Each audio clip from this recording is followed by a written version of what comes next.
Je suis à Windhoek, la capitale de la Namibie. Ici, il fait très sec, il pleut presque jamais. Du coup, je vais te montrer comment ils font pour recycler l'eau usée pour la rendre potable. En gros, ils boivent l'eau des toilettes. Oui, oui.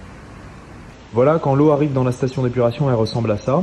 Quelques heures avant, elle était dans les toilettes, les douches, les cuisines, etc. Et dans quelques jours, elle sera de retour dans le robinet. Ça paraît incroyable, mais c'est vrai. Alors ici, ils utilisent du fer pour expulser les particules solides de l'eau. Et ici, de l'air pour les faire flotter, ces particules. Et ils vont pouvoir les enlever. Bon, j'avoue, c'est pas très appétissant, hein. Pas du tout, du tout.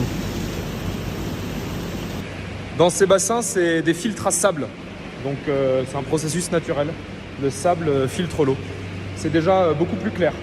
Ensuite, il y a une étape qu'on ne voit pas parce que ça se passe dans ce réservoir en béton. C'est le processus d'ozonation qui permet d'éliminer notamment les virus ou les antibiotiques présents dans les urines et les excréments, mais aussi tout ce qu'on trouve dans les produits ménagers ou dans les gels douche par exemple.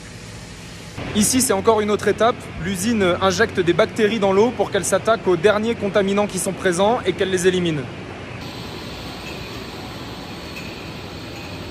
On approche de la fin. Ici, c'est la salle de l'ultrafiltration. Donc l'eau passe dans ces membranes et ça permet d'éliminer ce qui éventuellement aurait résisté aux étapes précédentes. À l'intérieur, c'est comme ça.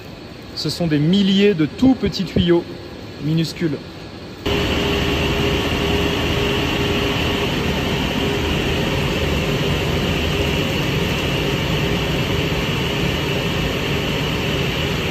Donc ça, c'est l'eau potable qui sort de l'usine. Elle vient des toilettes des habitants, des douches, des éviers. Bref, l'eau usée quoi. On va la goûter.